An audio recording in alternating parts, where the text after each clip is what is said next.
Salam planter Indonesia. Assalamualaikum warahmatullahi wabarakatuh. Di sore hari yang berbahagia ini, izinkan The Brondel menjawab pertanyaan dari Mas Tinjak ya. Ini ada Mas Tinjak yang menanyakan, Mas edisi Tinjak, saya baru memupuk dengan pupuk NPK 138274 plus 0,65 boron dan ZA. Tapi dari hari itu juga 2 hari berturut-turut setelah memupuk angin sangat kencang. Lalu memasuki hari ketiga setelah itu memupuk hujan deras. Apakah pengaruh ZA terhadap angin kencang ini dan hujan deras? Pak, mohon pencerahannya. Dan sebelum pemupukan memang ada gerimis. Jadi begini, bicara tentang pemupukan tanaman kelapa sawit, apakah dipengaruhi oleh angin dan sebagainya? Relatif sebenarnya tidak. Karena bahwa ketika angin kencang pun asal tidak membawa material pupuk, maka tidak berpengaruh pastinya. Kemudian yang pasti bahwa yang berpengaruh terhadap serapan pupuk yang ada adalah kondisi kelembaban di dalam tanah sendiri, baik di dalam ataupun di permukaan tanahnya. Ketika kondisi tidak lembab, kemudian atau kalau tidak lembab baik di permukaan atau dalamnya adalah kering, di mana masuk ke musim kemarau, maka sebaiknya kita nggak usah pupuk, baik NPK atau ZA kita batalkan dulu semuanya. Namun Mas Edi Sitinya tadi mengatakan bahwa sebelum pemupukan sudah dalam kondisi yang gerimis atau ada kelembaban yang nyata, maka ya sudah benar pemupukannya. Namun dengan adanya angin kencang, apakah sangat berpengaruh? Pak, ini jawabannya adalah tidak berpengaruh nyata, Mas, selama dia tidak membawa material dari pupuk yang kita berikan. Apalagi pupuk ini adalah granuler NPK ataupun butiran ZA, itu sangat tidak berpengaruh terhadap terhadap pemupukan yang ada. Nah, tapi di sisi lain beliau menerangkan bahwa setelah 2 hari pemupukan hujan deras, apakah hujan deras ini sangat juga berpengaruh terhadap penyerapan unsur hara?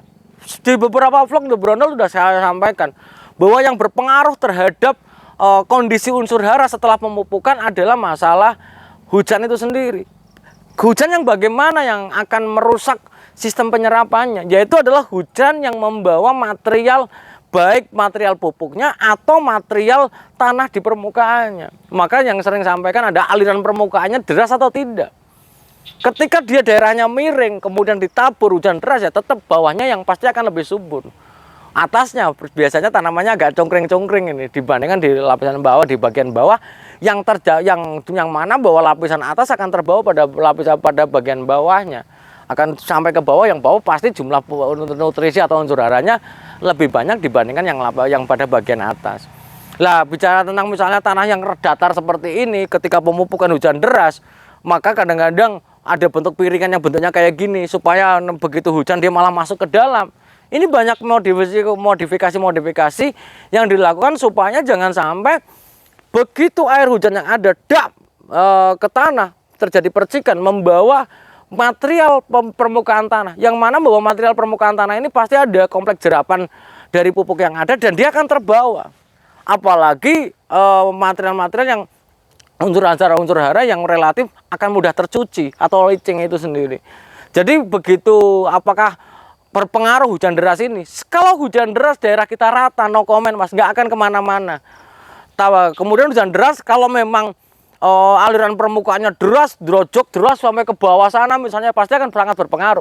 Namun selama tidak misalnya hujan deras sekalipun, karena memang di tanaman kelapa sawit yang sudah besar seperti ini juga pasti tidak semena-mena bahwa hujan yang deras langsung menghantam tanah, juga tidak. Banyak menghantam pelepas, dia cuma netes saja. Apalagi di pengendalian gulmanya sangat bagus sekali, di mana bahwa masih ada vegetasi gulma yang menahan laju aliran permukaan ini. Sehingga kalau menurut saya sih, selama tidak banjir atau tidak deras alirannya, maka ya tidak perlu mupuk kembali. Namun kalau misalnya Pak Pendi setelah mupuk hujan deras bahkan airnya meluap, ya ini harus kita pikirkan ulang untuk mupuk kembali ya. Karena apalagi material yang cukup ringan, misalnya kayak ZA, urea yang mudah larut, ya biasanya akan hilang. Tapi kalau misalnya material berat misalnya kayak rock fosfat, dolomit, biasanya sih nggak akan hilang gitu aja, tidak. Tapi kalau NPK, Pak Pendi, NPK kalau misalnya NPK 138274 yang memiliki bahan pembawa liat, asal dia nggak deras banget, ya nggak akan lari. Itu sih Mas Tinjak. Jadi intinya, apakah pemupukan saya itu dipengaruhi oleh angin? Jawabannya adalah sebenarnya tidak. Kemudian yang kedua, apakah saya harus memupuk kembali ketika hujan deras? Maka kondisinya adalah sangat tergantung dari lahan milik Mas Tinjak sendiri. Kalau seandainya memang kondisinya membutuhkan kondisi hujannya deras dan terjadi aliran permukaan yang cukup membawa material pupuk, material tanah yang ada, ya maka kita harus memupuk kembali. Karena pasti akan banyak yang akan terbawa, khususnya daerah-daerah yang miring. Mungkin saja dulu yang dapat saya sampaikan pada kesempatan di sore hari yang berbahagia ini. Maka pesan The Brondol pada sore hari ini ketika mupuk, yang pertama, ketika mupuk pastikan bahwa ada 2 hari hujan dalam seminggu. Yang membantu kondisi lembab di permukaan tanah pasti akan membantu pelarutan unsur hara yang diberikan melalui pupuk dan terjadi penyerapan yang sempurna. Ini yang pertama. Yang kedua, jangan terlalu memaksakan jadwal. Ketika memasuki musim kemarau jangan memaksakan jadwal. Jadwalnya misalnya bulan 3 harus mupuk urea ketika kemarau panjang, maka jangan dipaksakan, lebih bagus dipending. Ini juga menjawab pertanyaan beberapa petani. Ketika Pak Pendi, kalau misalnya bulan Maret ini harusnya mupuk urea, terjadi misalnya kemarau, tidak hujan-hujan, apakah harus kita pupuk? Jawabannya adalah tidak harus kita pupuk. Apakah ada pengaruhnya ketika misalnya urea dari April mundur ke Mei? Jawabannya adalah tidak ada pengaruhnya. Dimana bahwa asal selama ini jadwalnya cukup, maka nutrisi sebenarnya ada. Karena pupuk yang kita berikan hari ini otomatis akan terserap dalam jangka waktu tertentu. Namun kalau urea cukup cepat, sehingga kalau memang dia bulan Maret kemarau, tidak ada hujan selama 2 minggu atau bahkan 3 minggu gak ada hujan, jangan dipaksakan, jangan terpatok pada jadwalnya.